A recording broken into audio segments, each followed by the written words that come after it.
Welcome to The Edge by MGR with your host, David Gill.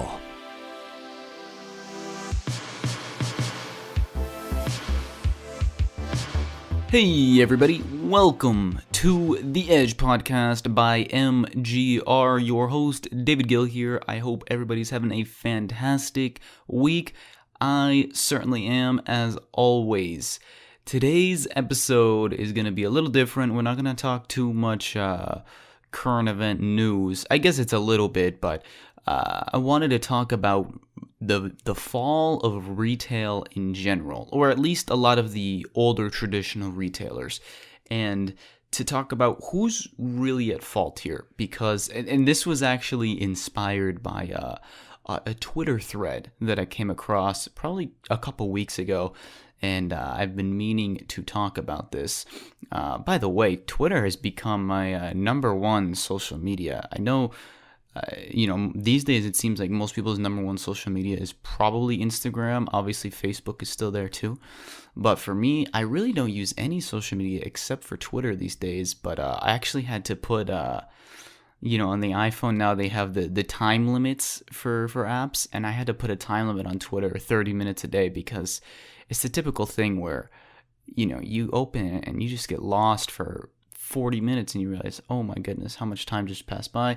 Anyways, I'm spending way too much time on Twitter is the point. But it led me to find a Twitter thread that inspired me for this podcast. So maybe Twitter isn't that bad after all.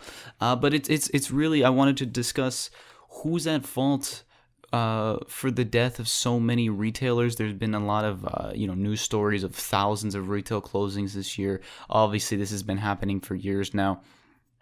And I see, this particular Twitter thread was blaming private equity for the fall of retail. Obviously, a lot of people blame Amazon and eCommerce in general for the fall of retail. And I wanted to discuss this. So that is the main topic. And then I'm going to touch on Apple's earnings at the very end of the episode, because I thought it was very interesting that they had lower profits and lower revenues, and yet people were excited. So I'm going to talk about that at the very end. So anyways, let's get right into it. You ain't got no money, I ain't got no time. All these faces looking funny when I'm driving by. So as I said, this was inspired by a Twitter thread I found that was discussing the fall of Payless shoe stores. Actually, Shoe Source, I think is the name of it, even though I think Shoe Stores is better, but whatever, Shoe Source. If you don't know what Payless is, if you're not in the US, they were basically a discount shoe store chain that if you didn't want to spend more than $30-$40 on shoes, you just wanted a cheap pair of shoes, you go there and you can buy them. That was Payless. That was their offering. And there are multiple articles and this Twitter thread discussing why private equity groups were at fault for Payless essentially going under. Basically, Payless closed almost all of their stores. In fact, they might have closed all of them now at this point. And the company just being broken apart and pretty much not existing anymore. And I think that is a bit ridiculous to say that private equity is at fault for this company failing. And I'm going to discuss why. So, and I'm just going to use this as an example, but this is really the case for ToysRUs and Brookstone and just all of these retailers, American Eagle, I think, too, just tons of retailers that have been closing down and struggling, and discussing why they're struggling and why so many have failed. And it's not because private equity came in. Basically, what happened with Payless, they were in deep trouble, and so a private equity group came in, tried to basically cut a bunch of costs, typical stuff that PE does. They come in, cut a bunch of costs, meaning firing a lot of people, closing a lot of lesser money-making stores and trying to make a profit out of it, trying to turn it into a profitable business. But Payless had a lot of debt already on the books, and they ended up just declaring bankruptcy and they tried to restructure the company. Things didn't really work out, and they basically just completely went under. And the blame got put on the private equity group. But that's ridiculous, because In business, really, to survive in the long term, you really need two things, at least one of two things, and they kind of go hand in hand. You either need a strong moat, which is barriers to entry, or you need pricing power. And again, pricing power kind of comes with either having a strong moat, or the other form of pricing power often comes from having a very strong brand. Obviously, Gucci can charge $1,000 for shoes, whereas your typical shoe company, Payless, could not charge $1,000 for shoes. So that is where brand comes into pricing power. But you need some form of moat, some form of barriers to entry that protect you from other people. And so let's take a look at Payless and see what they had. They had no strong brand. As far as shoes they sold, as far as the product they sold, they mostly sold private label or other brands. So they really didn't have much of a strong brand themselves. The barrier to entry for them before the kind of internet age was having retail spaces all over the country. Obviously, that's something that is not easy to do. And then having a large inventory selection. They obviously had a ton of inventory because they have tons of stores, and in those stores you need to fill all the shelves. So they had retail space and inventory selection. These are basically barriers to entry that are capital based. It's money. Oh, what do you need for retail space? Money. What do you need to buy inventory? Money. So really money, capital restraints were the only things that were protecting them from newcomers. But that didn't necessarily protect them from larger competitors like, say, a Walmart or whoever, or Target, who might also consider selling cheaper shoes. But that's a different story. Now, as e-commerce grew and the ease of creating e-commerce sites, basically as it became easier to create your own e-commerce store, your own e-commerce site, it became much cheaper to now have a virtual storefront to compete with Payless. And on top of that, the internet has a much wider selection of inventory than Payless could ever have, because there's so many, even if it's not just one company. One, Amazon probably has more selection than Payless does. But even if you disregard Amazon and you just look at distributed across the internet, across, say, hundreds or thousands of websites that sell discount shoes, their inventory selection is going to be much more wide-ranging than Payless, because Payless just quite simply cannot afford to have all that inventory on hand. It costs, inventory costs are one of the killers for so many businesses, and Payless was no different. So Payless, basically, their two barriers to entry, once the internet came around, were completely evaporated. It was very cheap to create a virtual storefront. You don't need a retail store anymore. And it was they couldn't compete on having more inventory than anyone else. So let's look at, those are their two kind of barriers to entry. Now let's look at pricing power. Payless had no pricing power because their brand is literally called Pay Less. Their whole, I talk about brand strength. They had a brand, which is, hey, if I need cheap shoes, I can go to Payless. But they don't have a brand that lends itself to pricing power because, like I said, it's called Pay Less. So if they were to raise their prices, then people would have no reason to go and shop with them. So the two biggest things that you need to have a long-lasting company, they did not have. And that is the primary reason why they failed. And then the kind of third reason here is that because the third thing that you can do as a retailer when you don't have those two other things is at least create a phenomenal customer experience. And that is what a lot of I discussed in a podcast. It was probably a few months ago now. It was called, I believe, The Death of the Middle, and I wrote a blog post about it too. I'll put the links in the show notes to those if you want to check it out. But it's really about either you're providing value experientially, like, say, I think I used in the example, like Starbucks. Why do people pay $5 for a coffee or more? and spend so much time in there? Why do so many people go to these coffee shops and to work or to have meetings, etc.? It's because they've built this experiential store, this retail front that makes people want to go there and spend time there, and willing to spend much more than what the coffee itself is worth just so they can be there. And Payless was not successful in doing this. I used to actually go to Payless back in the day when I needed a cheap pair of shoes. And, really, the customer service was not great. I remember this store, now this is a little anecdotal, it might have just been my one store, but I'm going to guess it's pretty similar across most Payless stores. It was kind of a dimly lit store, just had a bunch of aisles with cheap shoes, depending, obviously, women's section, kids section, men's section, and then, sneakers, dress shoes, split up like you would expect. And they normally had like 2 people working there, one person at the register and then one person kind of in the back, going back and forth, stocking shelves, managing the inventory of the store. They really didn't have, like if you go to say a Foot Locker or one of those other shoe stores where they have basically salespeople who are there to provide great customer service, go find your size if you don't have it. A lot of times they tell you, oh, it looks so good on you. All these types of things that basically make you want to buy the shoes. But Payless didn't have that. Now, obviously, Payless doesn't sell like these other stores, $100 plus shoes. They sell $30, $40 shoes. So I get it. They can't afford to have all these salespeople. And really, when you go to Payless, you don't need a salesperson. You're just looking for a cheap pair of shoes. That's fine. But they didn't have that great customer experience. There's nothing experiential about going to a Payless. And so that was really the only other thing that could have kept them afloat when they don't have pricing power and they have no moat, they have no barriers to entry to compete with them in the e-commerce world. And so that is why Payless failed.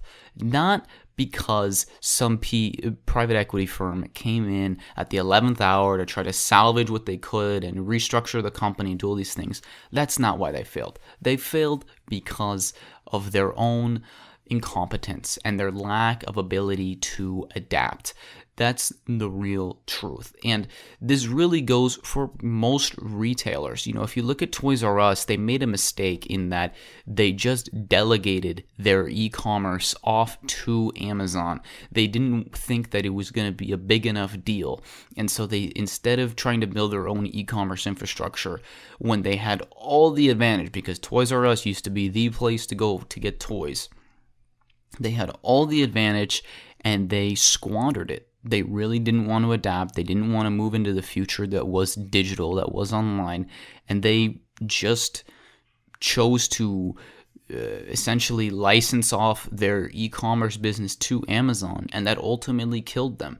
And this story is the same for so many companies. Because before, the barriers of entry that you had have been eliminated through e-commerce.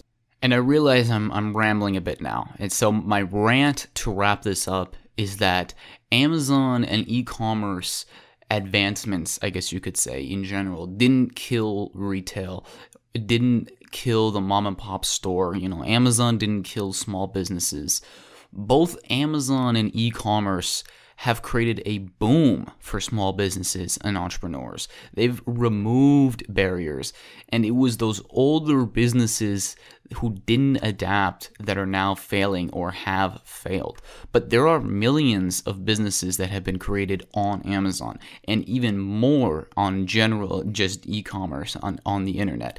And e-commerce has spawned hundreds of new CPG companies worth hundreds of millions or even billions of dollars that would not have ever existed previously. Ultimately, when established businesses go under, it was their lack of ability or willingness in many cases, similar to ToysRUs, that led them to fail. It's easy, to point fingers, especially when things get political. It's very easy to play the victim, but the market doesn't care about your woe is me story. The market only cares about who has a great offering, and that's it. And a great offering can come in many ways. Great offering doesn't necessarily mean the cheapest, right? There's plenty of great brands out there that offer things at a premium price. but you need to have a great offering. And if you lose the advantages you have, in Payless's case, their great offering was, hey, cheap shoes they're not some fancy brand, but they're going to last you just as long. So if you don't care about having, fancy brand shoes, you just need a good pair of shoes, a good pair of work shoes, whatever. That's what we offer. But they failed to adapt to the new distribution channels that was the internet. They failed to adapt to create an experience when you go to their store, instead of just having a dingy, hey, try it on, it's cheap shoes, get what you want and leave. There's so many examples of why these companies failed and why they had so many opportunities to turn the ship around, but they did not. And ultimately, if you cannot provide a great, enticing offering, then you will fail. But the opportunity has never been greater for startups, small businesses, and entrepreneurs everywhere to create something massive from very little in upstart costs. This is why Amazon and e-commerce in general should be applauded for what it's brought to the small business space, not shamed for doing really what the market, and when I say the market, it's what the consumer wanted. The consumer wants to shop online and wants convenience and wants cheap shipping or free shipping, like Amazon's now offering one-day shipping. They're offering all of these things that are making it more convenient. You don't have to go to the store. You don't have to deal with crappy customer service. You can get all these things online. There's wider variety. They're making a better offering, and it's ultimately the consumer who decides. So if you're a consumer, it's ultimately you who is at fault, or not at fault. It's not your fault, but it's really your choices that have led to the fall of so many retail businesses, because they wouldn't have failed if people kept going to them. But guess what? People stopped going to them. So that's why they went out of business. It's the market. It's the consumer. If you don't adapt to what the consumer wants, then you will always fail. It's not private equity's fault. It's not Amazon's fault. It's your fault.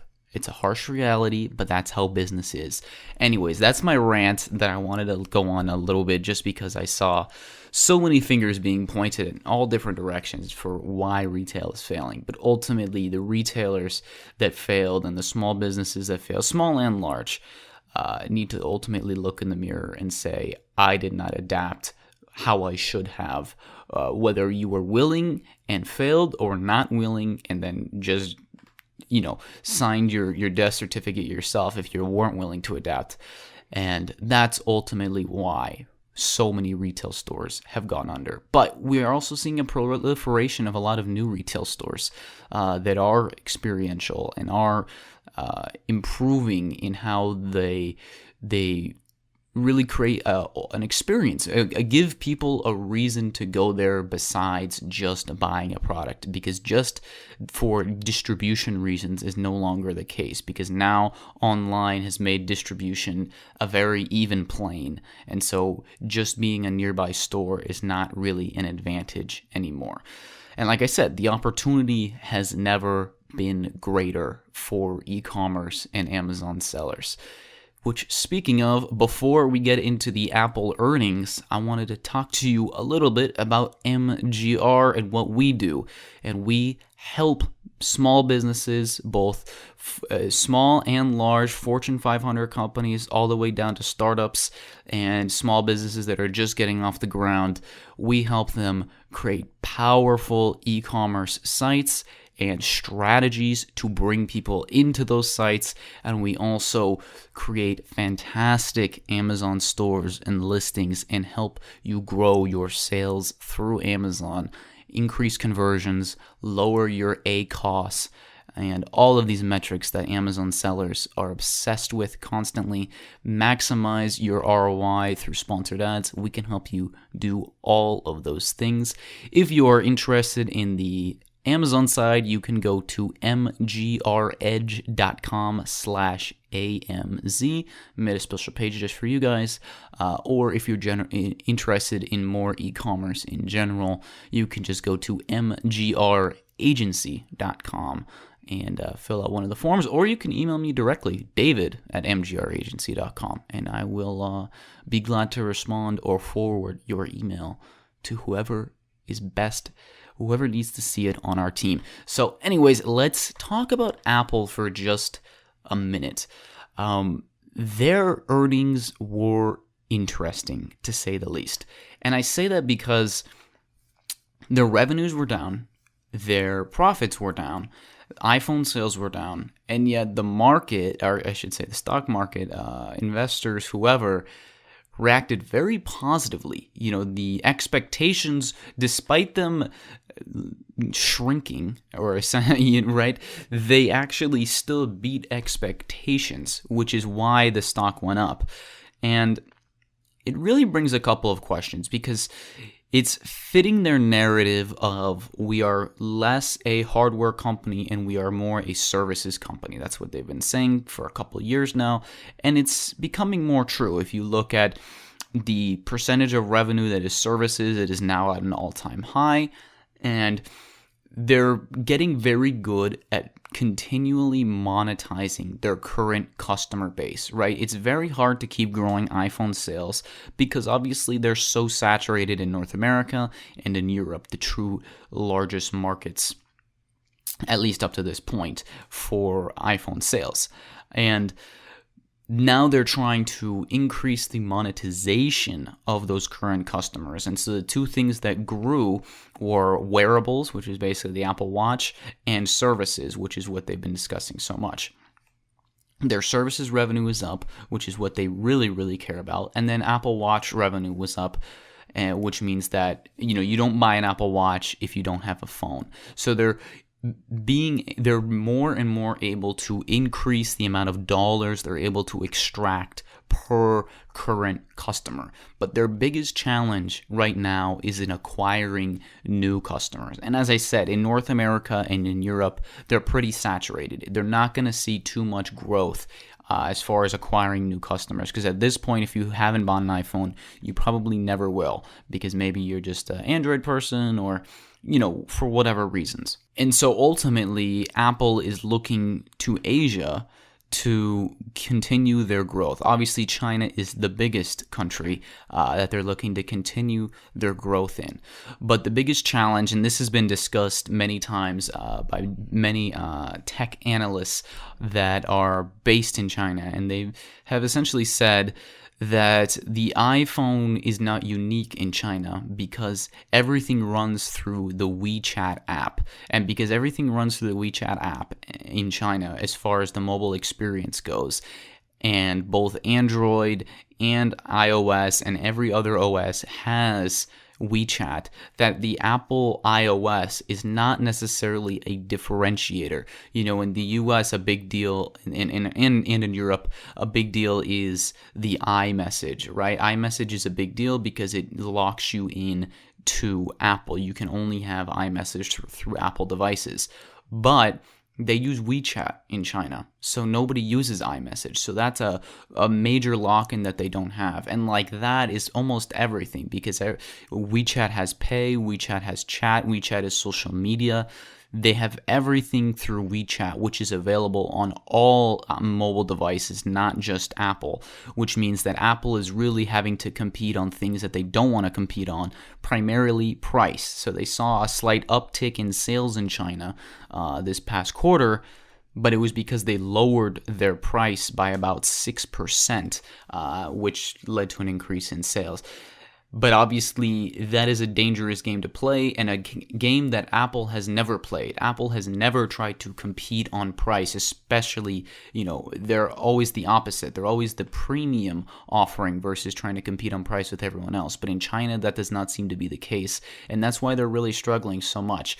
And so while the stock market reacted very well, investors reacted very well to this previous earnings call, despite overall iPhone sales being down and revenues being down, I am not as optimistic, because I think that their biggest problem is going to be acquiring new customers. And again, it's a good problem to have. Obviously, they're worth nearly $1 trillion. It's hard to continue to grow once you're that size. But for them to continue to grow, they're going to have to create new ways of differentiating themselves in the Asian markets, which currently they just are not able to do. So they may be able to increase current revenues on iPhone and Apple device owners in North America and Europe, but I think that's only to a point. I think you're only going to be able to extract so much revenue from them. And so ultimately, if they want to continue acquiring new customers, new people into the Apple ecosystem, they're going to have to figure out a way to differentiate themselves in Asia, which they currently have not been able to do. So I'm kind of a little disappointed, more so than I think most people were, in this latest earnings report. And I've been a very strong Apple, I guess you could say bull. I don't want to say bull because it's not. This show isn't about buying or selling stocks. It's just about am I optimistic about the future of companies? And it's not like it's not anything like Apple's going anywhere. They're still a very strong company. It's just that I think their growth prospects are going to be somewhat limited unless they can figure out that differentiation, as I said.